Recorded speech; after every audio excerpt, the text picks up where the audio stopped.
from Oslo University, who will give this evening talk. It was our intention to invite not only American but also international renowned European anthropologists to our series, The End of Anthropology. Professor Howell is one of them. She studied social anthropology at the London School of Economics and at Oxford University, where she received her PhD in 1981 with a dissertation on Jevong modes of thought. Jevong, that's a society of hunters and gatherers and shifting cultivators in the tropical rainforests of Malaysia. She spent extended periods of fieldwork among the Jevong from 1977, almost 2 years, and then many other short trips till 2006. And she just told me that she just came back from her last tour, from her last stay among Jevong, and maybe you will talk about this too. And later on, she went to Flores, to the Leo, a society well known to the students of our institute because they are not situated very far away from the Ngada of Middle Flores and of the Lamaholot speaking people in East Flores. After lectureship at the Department of Social Anthropology of Edinburgh University, Signe Howell was nominated in 1989 as full professor at the University of Oslo, where one of the most distinguished Norwegian anthropologists, all of you know Frederick Barth, also taught. Visiting scholarships and professorships at the universities of Virginia, Cambridge in England, Berkeley, California, and Göteborg, at the NYU, the New York University in New York, and at the École des Hautes Études en Sciences Sociales in Paris, approves for the international prestige she could win by her publications. She is member of the editorial board of many leading anthropological journals as Ethnos, Social Analysis, and GRAI, better known under its former name, MAN. And she is also elected honorary fellow of the Royal Anthropological Institute of Great Britain. About her many books, I want only to mention Society and Cosmos, Jevong of Peninsular Malaysia, published by Oxford University Press in 1984, Societies at Peace, an Anthropological Perspective from 1989, and her most recent one, The Kinning of Foreigners, Transnational Adoption in a Global Perspective, which appeared 2 years ago. This last mentioned books marks her shift from her former field of research, the indigenous cultures of Malaysia and Indonesia, to processes of social change in her own society. All her books and her many articles are sound and solidly found analyses which are based on long periods of fieldwork. They are much obliged to the tradition of British social anthropology as well as to the structuralist approach of famous Dutch anthropologists as Jocelyn de Jong and Van Wouden. By her publications and papers at many international conferences, Signe Howell contributed much to the international renown of Norwegian social anthropology that holds, according to my view, a leading position in European social sciences.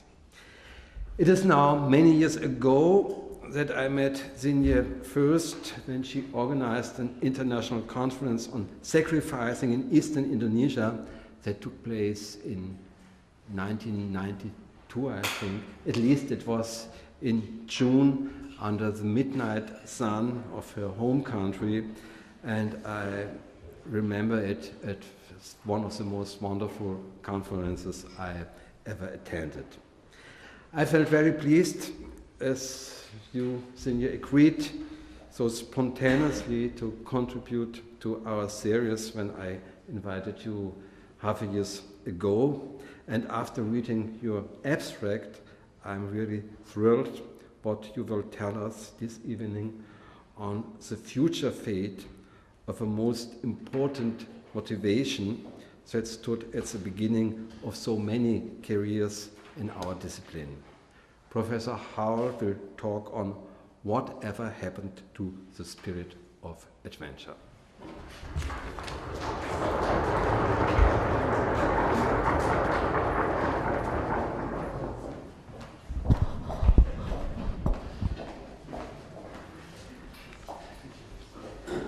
Thank you, Karl-Heinz, for that very flattering and nice introduction. And thank you also very much for inviting me. It's a great honor to be invited to contribute to this series, this Jensen lectures. You can hear me, yeah? On such a very important topic. So, are we witnessing the end of anthropology? To judge by the ever-increasing membership of the European Association of Social Anthropologists, especially from countries where there previous was little academic interest in social anthropology as a discipline, such as Germany, the answer would be a resounding no. To judge from the kind of research projects engaged in by PhD students and academic staff in countries where the discipline has been established for many years, for example, the UK, France, the United States of America, and the Scandinavian countries, and where the basic disciplinary principles were established and developed, then I feel more uncertain about my answer. Certainly, the practice of social anthropology, as we have known it since the time of Malinowski, and which ever since has set social anthropology apart from the other social sciences, characterized by long-term participant observation fieldwork in remote and unknown parts of the world, and informed by the inductive stance, is changing dramatically, I want to argue, and this may indeed be marking the end of anthropology as it used to be practiced. What we are witnessing today is a trend marked by an increase in research projects that deal with clearly defined areas for investigation, that are located in the anthropologist's own country of residence, and that are multidisciplinary. Does this matter? I think it does. Not least because there are clear signs that the trademarks of anthropology are particular methods, participant observation, that was used to achieve understanding of local knowledge in remote parts of the world, as well as, or together with, the comparative dimension to the study of human social and cultural life that underscored all ethnographic fieldwork, are no longer perceived as essential. I wish to argue that this may be attributed to both internal and external factors. The most serious internal factor is what I'm calling the loss of the spirit of adventure in the new generations of anthropologists. I'm being fairly provocative tonight, so we'll have to discuss this later. A spirit that, for better or worse, was a clear trait in most of our anthropological ancestors and ancestresses, female form, as well as amongst my own contemporary research students in the 70s, and which drove us to explore far-flung corners of the world.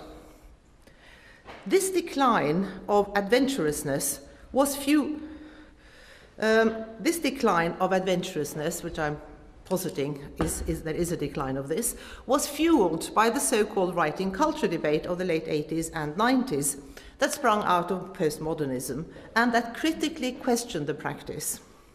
It is also in part attributable to external factors that concern the organization of universities in Europe, the introduction of the so-called audit culture, and the demands that social science research be useful in some rather vague and unspecified way. In what follows, I will deal with each of these. My presentation will be rather personal and non-objective, guided by my worries about the changes that I perceive to be taking place. Now, I must emphasize that I do not paint a nuanced picture of the situation. I ignore the many exceptions to my critical comments. Today, I'm looking for patterns of decline. I disregard, therefore, examples of the numerous exciting and thriving research projects carried out in line, more or less, with all the kind of cherished criteria, whether this be at home or elsewhere. So I've put out my sort of caveat here. Now, when I was a postgraduate student at Oxford in the mid and late 70s, the common understanding amongst the students and our teaching staff was that we would undertake sustained fieldwork in some distant and unknown land, where our acquired understanding of local ideas, values, and practices, obtained primarily through the use of local language, however imperfectly mastered, and hanging around for 24 hours a day, week after week, month after month, which would be used to both provide an informed study about the community itself, as well as contribute to persistent intellectual questions inherent to the discipline of anthropology about the nature of social institutions and social and cultural life. Our projects were open-ended, holistic in their ambition, and whatever social facts we uncovered, our unquestioned ambition was to interpret them contextually. It was not a question of should we do this, but where would we most like to do it, to settle for 18 months to 2 years of participant observation. The choice of where was often dictated by two considerations: a place that we felt would be congenial to our taste, perhaps a place we had heard about or read about, and which appealed to our imagination and sense of adventure and discovery, and a place that we thought might help us answer some theoretical quandary that, through our theoretical readings and the lectures of our teachers and our seminar discussions, had aroused our intellectual curiosity. Together, these two concerns added up to a general desire to explore the unknown, be this geographical, social, cultural, and intellectual. The methods that we envisaged would help us to achieve our aims, and which we engaged in to the best of our abilities, was the subsequently much criticized, but which nevertheless has retained its powerful mystique, and which, I will argue, is of unrivaled usefulness, namely participant observation. Again, a vague concept, and a concept that we can discuss endlessly what we really mean by it. Nevertheless, there is a sort of common shared understanding about its main ingredients. Perhaps I have an unrealistic and rather romantic notion of the anthropological ambition, but it was one that I and most of my contemporary students believed in and that we tried to live up to. Broadly speaking, it is a notion that I still cherish today, but one that I observe is in the process of being undermined for a number of different reasons. So in my presentation then today, I want to examine what I mean by undermined and explore some of the reasons. These range from external factors attributable to current political thinking about what constitutes useful knowledge, linked to recent trends in the understanding of the nature of universities and how this affects research funding, to internal factors within the discipline of social anthropology itself. Certainly in the UK and Scandinavia, where I know the situation best, all these factors are serious and threaten to undermine the practice of social anthropology as it has been understood. The time, therefore, has come for senior anthropologists everywhere to examine the current situation and ask some tough questions. Are we allowing our unique contribution to the understanding of human social life to be undermined? If we don't like what we see, what can we do to prevent the discipline from slowly losing its identity and merge with a number of other disciplines?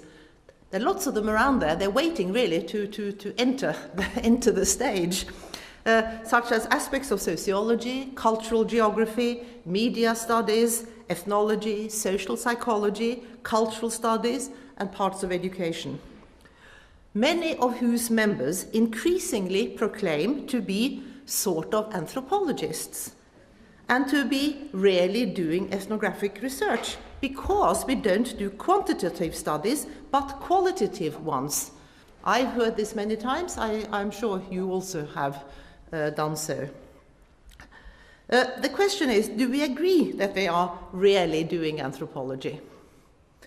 Or if not, why not?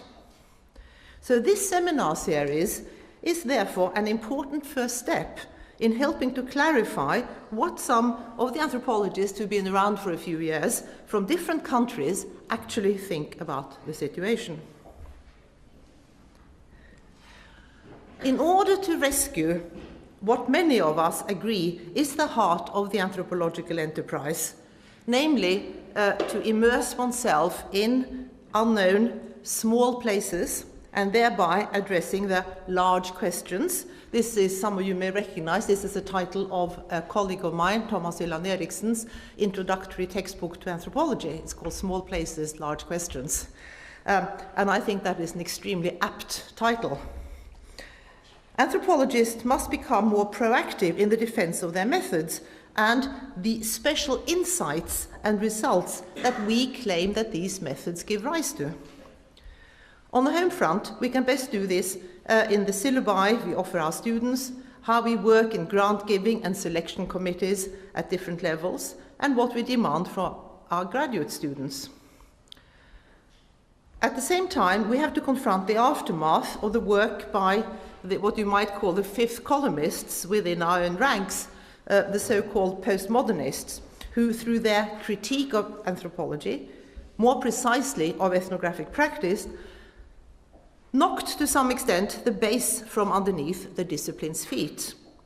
Their criticism had the effect in some influential circles of rendering fieldwork in the world outside Euro-America politically and morally suspect. Although their influence has abated, it had an effect that many anthropology departments are struggling to recover from, perhaps more in the United States than in Europe, but the effect was also felt in European departments. Namely, the loss of prospective PhD students' desire to explore the unknown in distant and unknown places. This is definitely an effect, I think, that can be attributed to the critique of anthropology movement, or whatever you want to call it.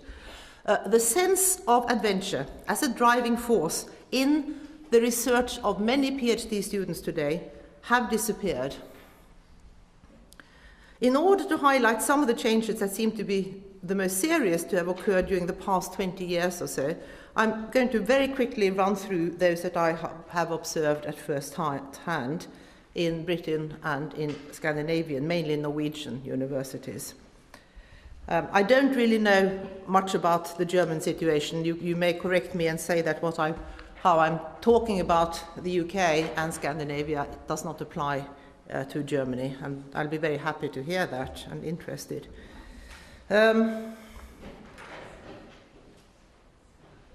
Now, as I said at the outset, I'm probably going to, this is not a very, it's not a very objective presentation, and I'm probably emerging as rather old-fashioned and conservative, refusing to face the so-called realities of contemporary life. But I'm willing to face such accusations and to argue against them, because I feel that if we do not fight them, it could easily mean the end of anthropology, as it has developed from Malinowski through Firth, Evans-Pritchard, Boas, Mead, Leach, Douglas, Levi-Strauss, Geert Salins, and many, many, many more, who, despite important theoretical differences, had one thing in common, namely a commitment to exploring social, cultural, mental, and moral forms of life in places far from home, and to use that knowledge to address overarching theoretical questions concerning the meaning and role of human life as it is manifested through kinship, religion, classification, economic and political life, etc., etc. In other words, social anthropology understood as empirical philosophy, not empiricist. I have to make that absolutely clear. So who are their successors today is a relevant question that is not easily answered, I think. Where are the brave and daring grand theories that we once could engage with? I don't know. Rather, it seems to me that anthropologists have become rather timid, fearful of grand theories of all description, tending instead to stick to their ethnographic or topical expertise and avoiding the big questions. Having said that, I just received the latest issue of the JRAI, formerly MAN, as Hans mentioned here, which is a special thematic issue. You may have seen it yourselves. They've started making these once a year special thematic issues. The one that I just received is called The Objects of Evidence, Anthropological Approaches to the Production of Knowledge. From a rapid perusal, that's all I've had time to so far, of the essays, I emerged rather encouraged, not least because the various authors, most of whom are, unfortunately, senior members, unfortunately in the sense that they are of my generation, of British anthropology departments with solid ethnographic experience from many parts of the world, and in various ways forge a path towards a return to sustained meta-discussion grounded in empirical realities. They address some of what I would call the eternal perplexities of anthropological research, such as what constitutes evidence in our research and how anthropologists construct the objects of their knowledge. There is also, in several of the papers, a concern about wanting to return to grand theory. So perhaps, despite much evidence to the contrary, all is not lost. It is precisely the survival of the anthropological approach to knowledge that is at stake. And it is this approach that ultimately is the most useful in the broad sense of Bildung, not researching delineated topics of policy-relevant research topics. However, well done these may in fact be. In fact, I mean, this is useful. I mean, I'm making a bid for the anthropological method of useful in the sense of Bildung. And I want to suggest that and I also want to suggest that the more straightforward, easily understandable usefulness of research projects will not be well done if we abandon our understanding of the former. But we cannot afford to relax. In his epilogue, Notes on the Future of Anthropology, to the volume of the same title, edited by Ahmed and Shaw, I think it came in 1999, Anthony Giddens argues that anthropology has nothing unique to offer. That with what he calls, what he says, is the disappearance of the exotic and the fall of colonialism, the distinctiveness of anthropology is under threat. He goes on to state that, quote, "A discipline which deals with an evaporating subject matter, staking claim to a method which it shares with the rest of the social sciences anyway, and deficient in theoretical traditions, does not exactly add up to defensible identity of anthropology today," unquote. Well, you know, pretty tough words. Of course, I disagree with Giddens in most respects of what he says, and I feel rather enraged by his lack of understanding of what, to me at any rate, constitutes the anthropological aims and methods. But, more interestingly, I think that what he says can be read as a warning, or rather being warning signs, because his critique gives legitimacy to all those others who claim to be really doing anthropology and ethnographic fieldwork. If we continue on the path that is discernible today of avoiding geographical distant and unknown social settings for our research in favor of demarcated research issues at home, of dropping participant observation in favor of qualitative research, whatever that may be, then Giddens may be proved right in his assertion that we are indistinguishable from the other social sciences. In this connection, let me remind you of what participant observation entails beyond the purely academic and intellectual. I'm quoting Jonathan Spencer in an article that he wrote criticizing some of the arguments that emanated from the writing culture critique. So this is an article from the mid-90s. And he says, so this is what we also do. Anthropologists wade into paddy fields and read bad novels rather than confront another day of mounting misapprehensions. They also take photographs, make films and tape recordings. The fact that they mainly do it by themselves in strange places is another oddity that passes unremarked upon in writing culture, unquote. So, however much sociologists, ethnologists, cultural studies people and others insist that they do ethnography, I will bet my bottom dollar that this is not what they mean by it, what they expect or what they experience. What about the new generations of aspiring anthropologists?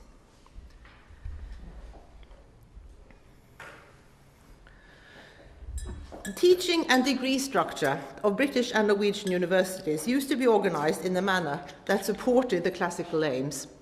Having passed various tests and exams that satisfied a department, that a prospective PhD student would be able to complete 18 to 24 months fieldwork in a disciplinary, responsible manner, students set off for parts of all over the globe.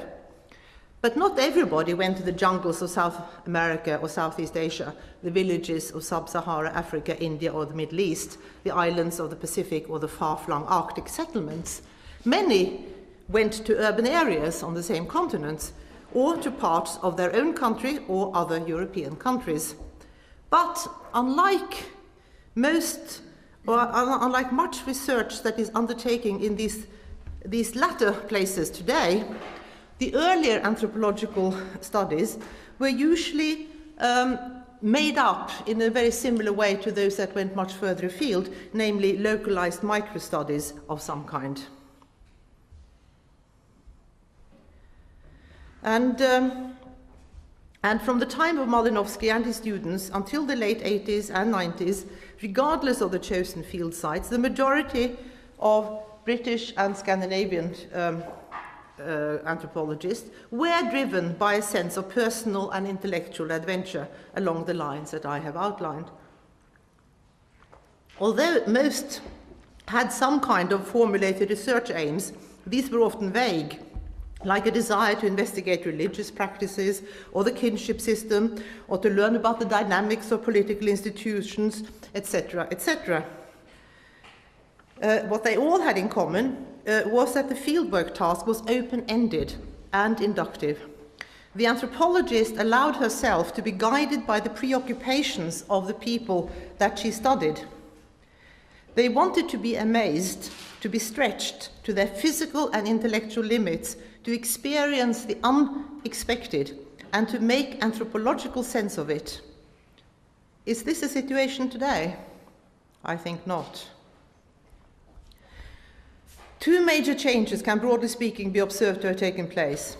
Firstly, students' motivations seem to be more pragmatic and goal-oriented. A vast majority wish to explore some relatively narrowly defined topic arising out of contemporary life in their own society. They are less interested in going to uncomfortable places to see what presents itself.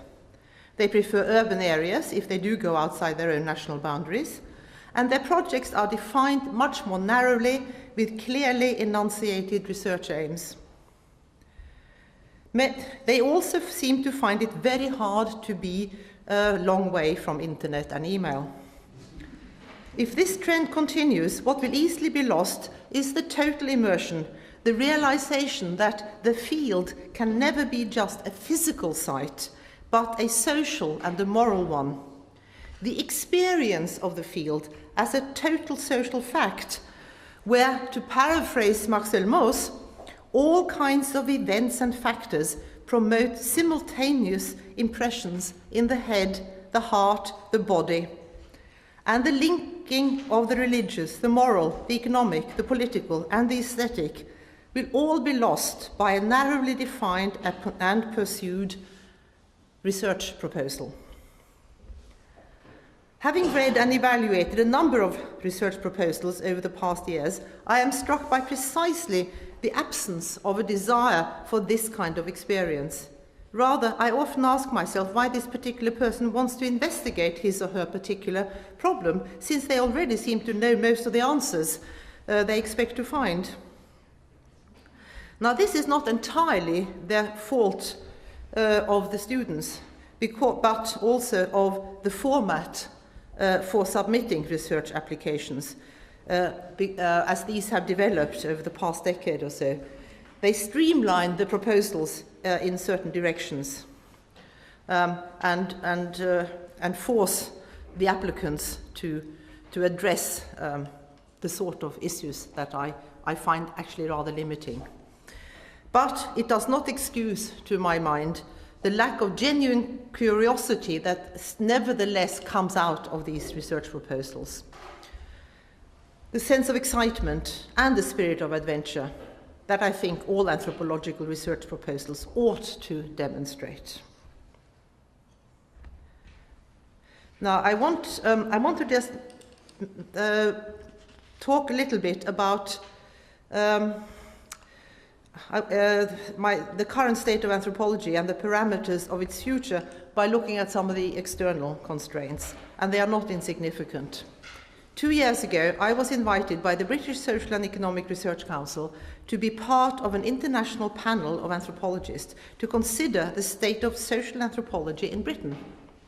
It was not an evaluation, something that British academic departments have been regularly subjected to for the past couple of decades, but a so-called benchmarking review. It involved travelling to 12 major departments throughout the country in order to ascertain the state of British anthropology. There were 10 of us. We were not interested in numbers of publications, research grants, etc., numbers that increasingly have become the markers of quality in the eyes of the authorities, but in how the academics perceived their current situation and the prospects for the future. Was social anthropology in the UK in a good state of health? And if not, why not? Were the main questions we sought answers to. The result was mixed. In our report, we stressed the consistently high quality of disciplinary engagement by British academic anthropologists and the expressed desire to continue the traditions of holistic fieldworks and inductive research. So far, so good. However, it emerged that they experience a profound disquiet as regards the future, largely due to changes in funding and demands of reporting. Increasingly, grant-giving bodies discourage self-initiated long-term individual research in favour of teamwork, preferably interdisciplinary, where the aims are largely dictated by the grant givers. Frequently, the overarching need for useful research is stressed.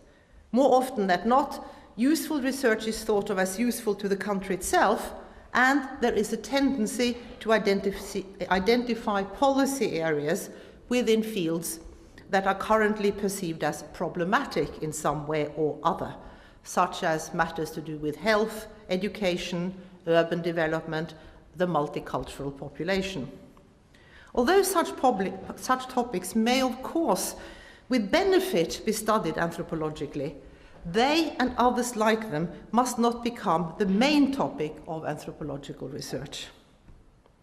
Furthermore, grant givers fail to appreciate that a comparative dimension of local studies will enhance the understanding of the local situation. And they are reluctant to support research on the same topic inside their own country in other countries in order to, anthropologists always argue this. We say you can only study your own if you have a gaze, if you sort of make your gaze alien, and that you can compare it with what people in other countries, how they handle the same issues. That there's nothing obvious, there's nothing necessary, there's nothing natural about the way that our country has chosen to develop something. Let us see what other social arenas, well, how they deal with the same issue. There's very little resonance, in my experience, amongst grant givers for that sort of argument. And this is not just, this is Britain, of course, but it's also EU funding, for example, very similar. It's focused on the situation in the EU countries. Little interest in the comparative dimension of what goes on outside the EU. And of course, this kind of research policy has several serious consequences, such as limiting the geographical region to the home domain, defining the research focus, presupposing a multidisciplinary approach. There's nothing wrong with multidisciplinary approach as such, but it's the insistence on it, or that can be so debilitating. Limiting the time span on the research itself, and demanding reporting along the way. For those of you who have been involved in an EU project, you know how much reporting you have to do. The British anthropologists were fully aware of these constraints, but they chose not to elaborate upon them in our meetings. And in the words of our report, we were curious about that. We tried to push them, but it was difficult to get them to say anything in public along these lines. Instead, we say in our report, putting instead on a brave and unified face rather than addressing the broader issues about the future of the discipline. Now, this in itself I regard as disturbing. Is the audit culture rendering academics fearful of criticizing its effects? If so, they are contributing to the strangulation of anthropology. High university fees, British students without a grant are unable to embark upon a PhD project. So insofar as more traditional doctoral research is undertaken in British departments, which still has a high status and is doing lots of very good work, it is done almost exclusively by non-British students with grants from their home countries. And those from outside EU, many of whom do field work in their own countries, are particularly sought after, as they have to pay even higher fees. So due to the constant pressure to generate income, departments do no longer exercise the earlier stringent demands on qualifications, research topics, or methodologies. And this is really not very good.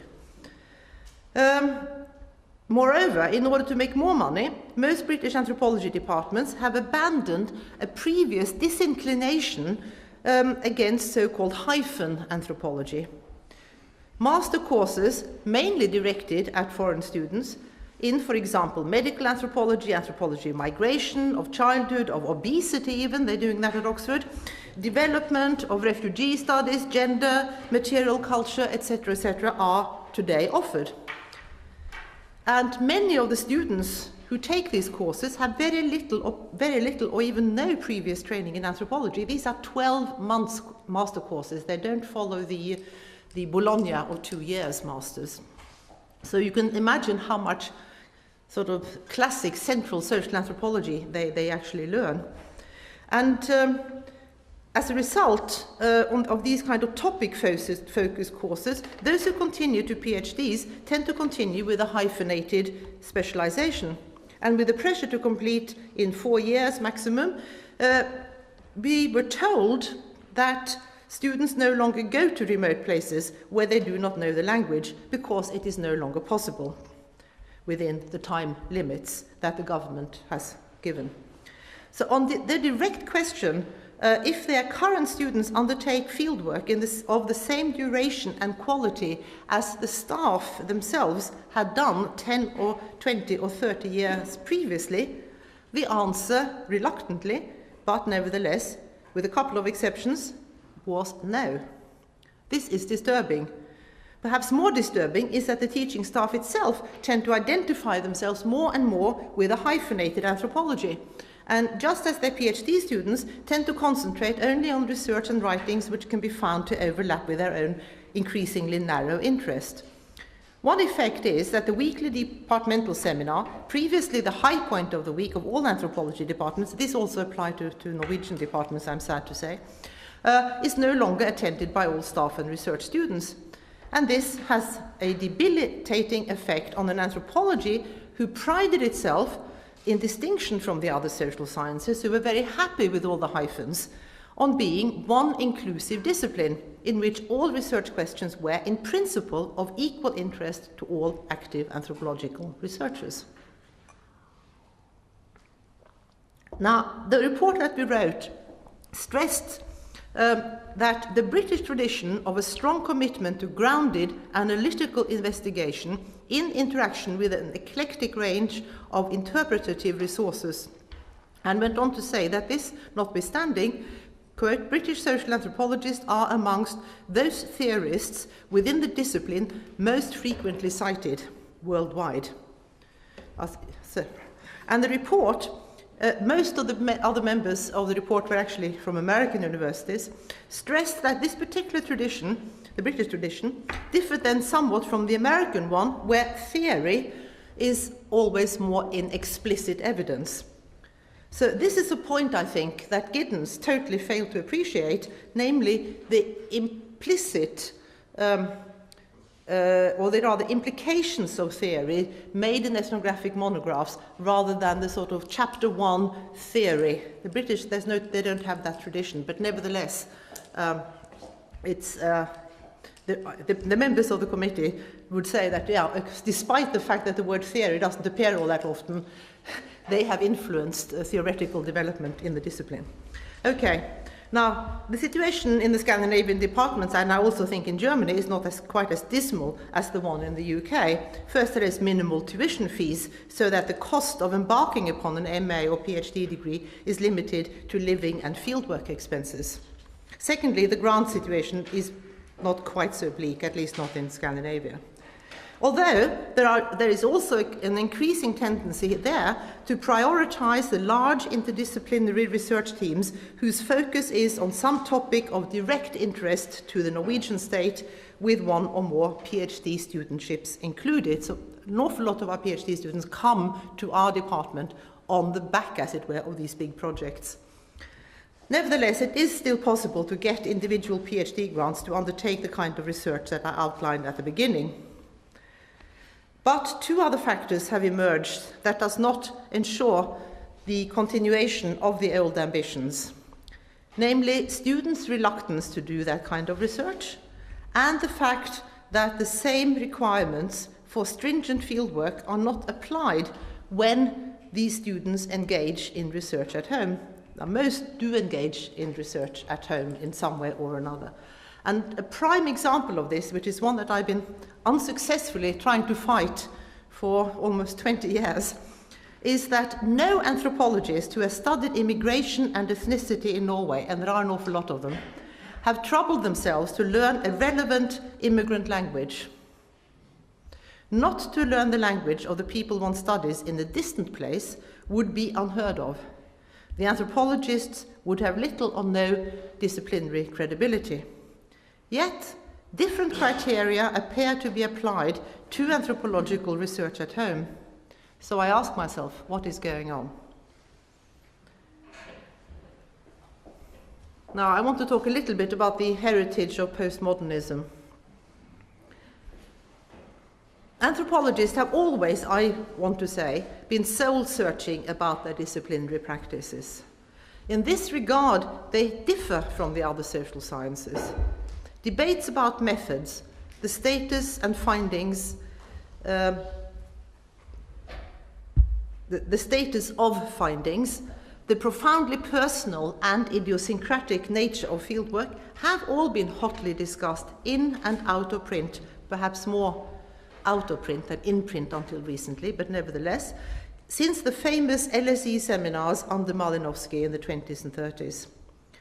In light of this, I find it surprising that the critique that postmodernism launched on the social sciences and humanities in the late 80s and early 90s for lack of reflexivity regarding the research process, I find it surprising that this particular critique hit anthropology as hard as it did.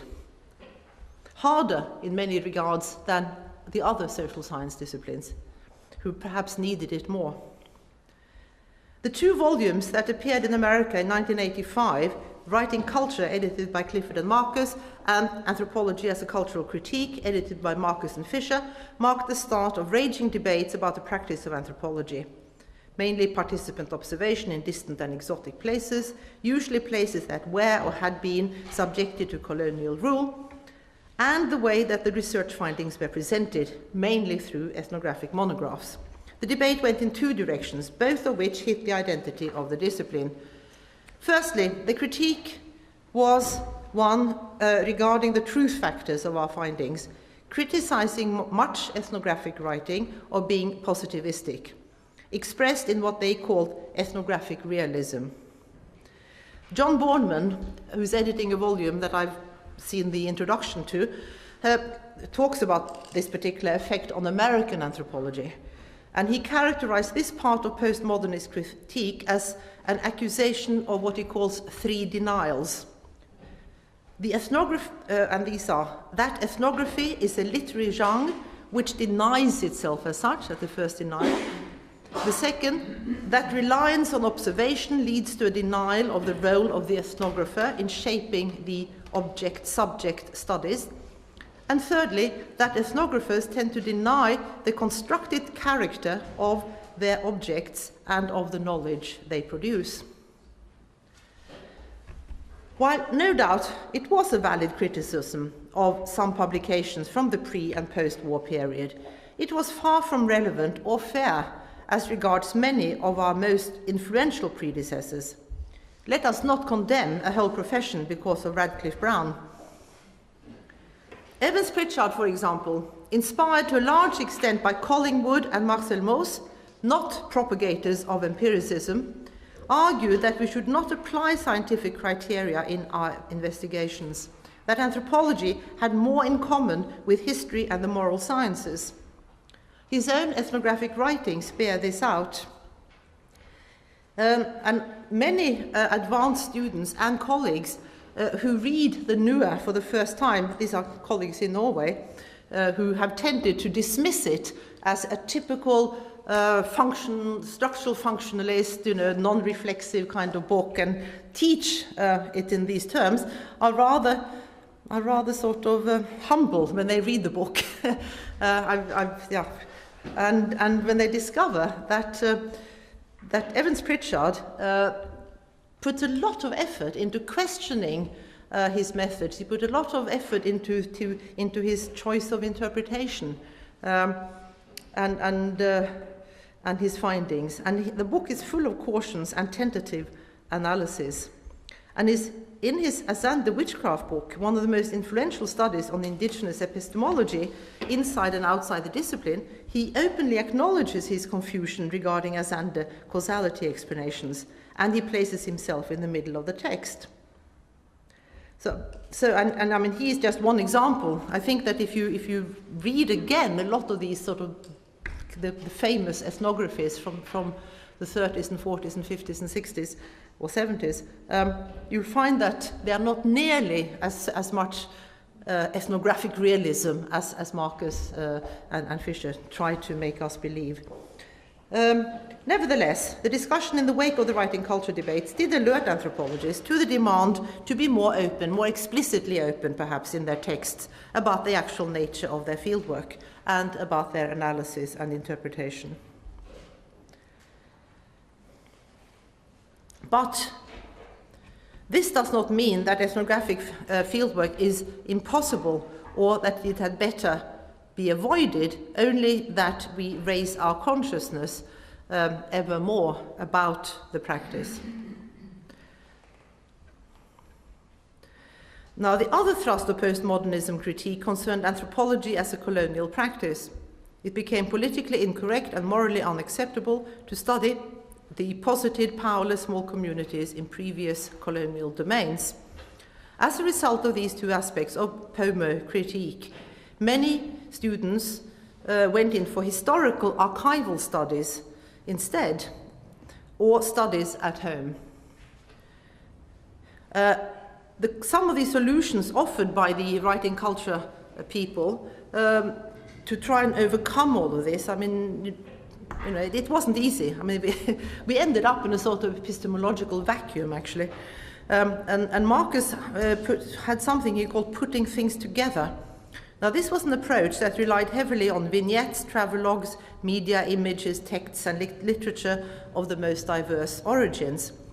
And he also had a rather obscure notion of dialogue, which was meant to give fieldwork some kind of sheen or morally acceptable interaction. But I think that it doesn't really do the job, and it's not difficult to find criticisms against this. And also, more importantly, it does not really give rise to the same sort of rigorous studies that whatever else you may say about the earlier ethnographies they did produce. They can very easily lead to more superficial insights, quick analyses informed by the latest trendy concepts.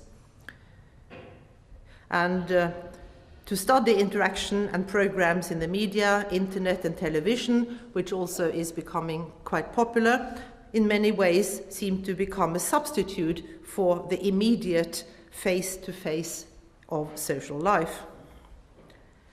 Now, policy-oriented research may seem more ideologically correct today, more useful, more relevant in a rapidly changing world than setting off for the highlands of New Guinea, for example. However, it is worth bearing in mind that much of innovative theoretical insights have been gained in recent years that emanates precisely from high-quality ethnographic fieldwork carried out in New Guinea. Or the Pacific more generally, not least inspired by the work of Marilyn Strathern, but also many, many others. And gender studies, for example, has been revitalized and pushed forward in amazing ways. A newfound interest in indigenous ontologies and concept of personhood has inspired much exciting theorizing. Novel interpretations of exchange and classification owes its sources to its ethnographic fieldwork from these parts of the world. So, yeah, I'll just say you get the point. We don't have similar innovative theoretical or analytic bits of anthropology emerging out of a lot of other research that's been going on at the same time. Now also, of course, two more points I want to time is about no, I'll just leave that. Okay, so much can be said about this period of the writing culture movement, but I'm convinced that in fact it was in real danger of throwing out the baby with the bathwater. It certainly contributed to a sense of epistemological vacuum that it has been difficult to fill. It is, I think, an ironic fact that as television documentaries about travel to distant exotic places are increasing in popularity, students of anthropology are less and less interested in these same places.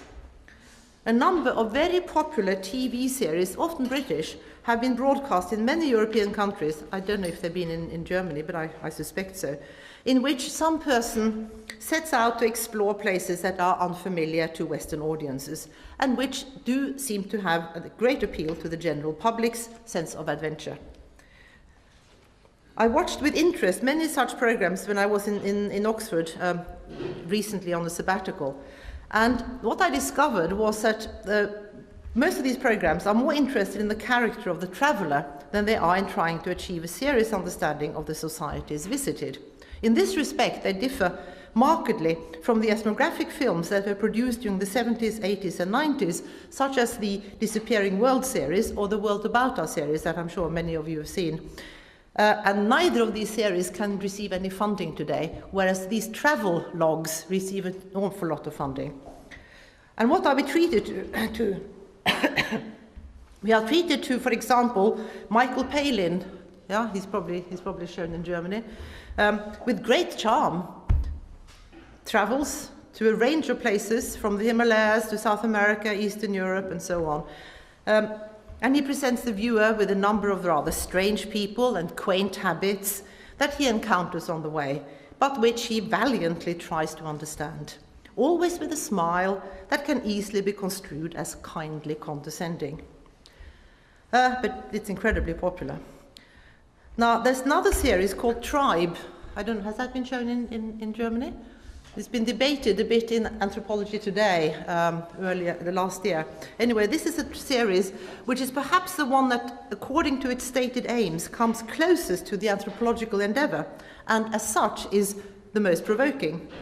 A former army officer, Bruce Parry, handsome, young, strong, travels to extremely remote places where he lives with tribal people, Borneo, Amazonia, Siberia, Melanesia, etc. He's done several series. He stays for 1 month, and the explicit aim is, and he says this at the beginning of each episode, to live like one of them in order to experience how their society works. Now, Parry is the main character. The camera is almost always on him. He bravely undergoes a range of horrific ritual practices. He grins and bears it.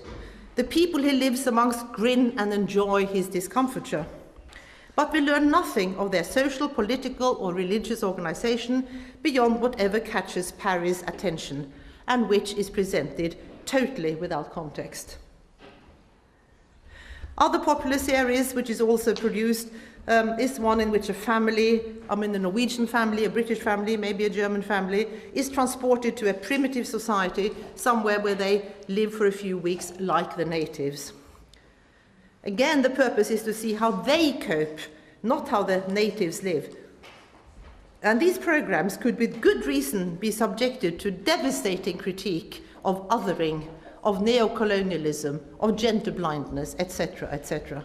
Much as such, it would be much more appropriate than the writing culture criticism that was levied at ethnographic texts. Whatever one may say about these and similar programs, the main characters display a terrific sense of adventure, reminiscent of anthropologists of former generations, and they are willing to succumb to much physical and emotional deprivation, albeit for 1 month, and hardships, and albeit with the presence of an invisible to the viewers crew of cameramen, producers, and others. The payoff, of course, is fame and probably in some cases fortune. There is a seemingly bottomless demand for such program, but none of the central characters of these sort of programs are anthropologists. They are celebrities, they are photogenic, and they are adventurers. So I ask myself, where are the anthropologists in all this? If the general public have become so interested in seeing how people live in distant exotic places, one would assume that anthropologists would also be so, that university departments would be inundated by young people wanting to rush off to carry on the traditions of their forefathers and foremothers, to do a better job than the Bruce Parrys of this world. The reality today is different. Few PhD students in the UK or Norway seem willing to subject themselves to the challenges of living alone amongst people in faraway places where discomfort must be expected. where they are far from internet cafes and where mobile telephones have no cover. Insofar as they travel to Asia, Africa, Latin America, etc., the vast majority settle in an urban area where these facilities are close at hand, and they study domestic migration, syncretism of religious or healing practices, diaspora, communities, urban elites, youth and pop music, fashion, and so on. There's nothing wrong with all of that, but they ought to do the other thing as well. There is little concern with metaphysics and with the existential questions that have been central to anthropologists. They get very topic focused. Okay, I'll just end now with a few comments about, on a more personal note. Now, Karl-Heinz already told you quite a lot of what I've done, so it will be pretty much the same. I'll shorten it a bit. Because I did my obligatory 18 months fieldwork, 20 months, for my doctorate amongst Chewang, who at that time were unstudied, small group of hunters-gatherers and shifting cultivators who lived deep inside the tropical rainforest of Malaysia. 31 years ago, I began what was to become a protracted engagement with these people. And I have visited them many times since, and as Karl-Heinz said, I actually just come back from a short visit. So what I have observed them having to face a number of externally initiated changes that pull them into the modern industrialized world of contemporary Malaysia from a very different lifestyle when I first lived with them. But in fact, my current research project concerns precisely my involvement with them over such a long period of time. And together with a group of international colleagues with similar experiences, we are exploring the methodological and epistemological implications of what I'm calling multi-temporal fieldwork, of going back again and again and again with the same people.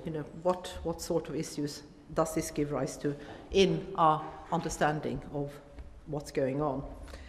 But having completed my doctoral thesis and published it in a few articles, I felt that I did not have much more to say about the Chewang for the time being. And as a student, I had been, as Karl-Heinz also mentioned, particularly excited by structuralism. And the typical hunter-gatherers, Chewang's social organization was extremely loosely structured and did not provide me with the kinds of pegs upon which I might perform some kind of analysis where I could use the sort of stuff that I had studied. So I therefore turned to Eastern Indonesia. I'm trying to say my motivation at least was sort of anchored in anthropology. And also in a sense of adventure, I have to say. From the anthropological literature, it seemed likely that the kind of social and cultural organization to be found in Eastern Indonesia, such as complicated kinship systems, elaborate ritual life, highly structured socio-political organization, would enable me to think in terms of more classical interpretations. So I started fieldwork with Elia on the island of Flores in the mid-80s. Although I was unable to undertake uninterrupted fieldwork with them, as I had done with Chewang, for more than 5 months, 6 months as the latest, was the most I ever stayed with them at one time, I returned several times, and I discovered that Übung macht den Meister, up to a point. I was much better fieldworker the second time round, more confident about my anthropological identity, and less intimidated by the people I studied. My third research project started in 2000, and that was a typical project of the kind that I have been criticizing today, namely thematically bounded and based in my own country. I was tired of difficult fieldwork, and I wanted a break. So I started to investigate the recent and fast-growing practice of transnational adoption of infants from the poor south to involuntarily childless people of the rich north. It was meant to be a short interlude, but in fact it turned out to be so interesting, anthropologically speaking, that I worked with it until last year. So, I'm mentioning this just to say that it's certainly possible. I'm not against. I don't think that to work in your own country couldn't be anthropologically interesting or important. But I also want to suggest that that last project of mine, if I had not undertaken those two previous fieldworks that I'd done, I very much doubt that I would have completed this particular adoption project, because I found it very, very difficult. I'd never felt I was doing anthropology during the years that I was doing this, not really. Maybe because I'd had the other experience. Maybe if I hadn't had that, I wouldn't have had those problems. I don't know. But I certainly felt this was a terrific constraint. I was unable to undertake only a semblance of ethnographic fieldwork because what do you do? Where do you go and live?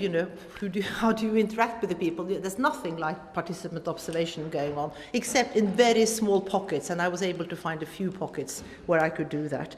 But I lived at home, in my own house, and I taught at the university and so on.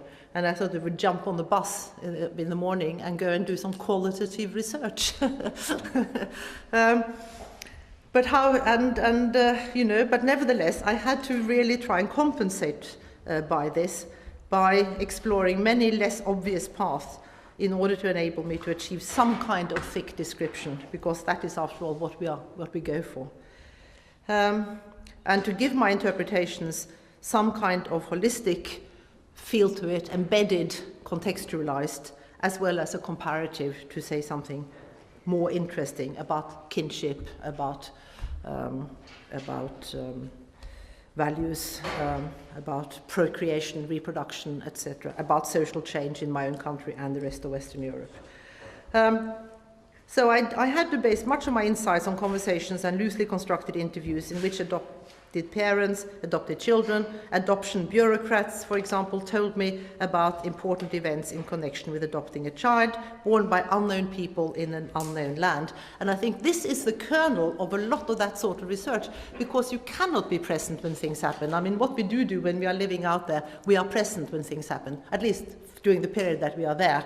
But in this kind of research, you are never present when the important things happen. You are always told about it after the event. And as we know, I mean, it is different, or for lots of different reasons. The people who tell you about it, they have their own agendas, or how they want to present it, and also time has passed, etc., etc. And I think that is the most serious aspect of this sort of research, is that you are never present when important things that you want to analyze actually take place. For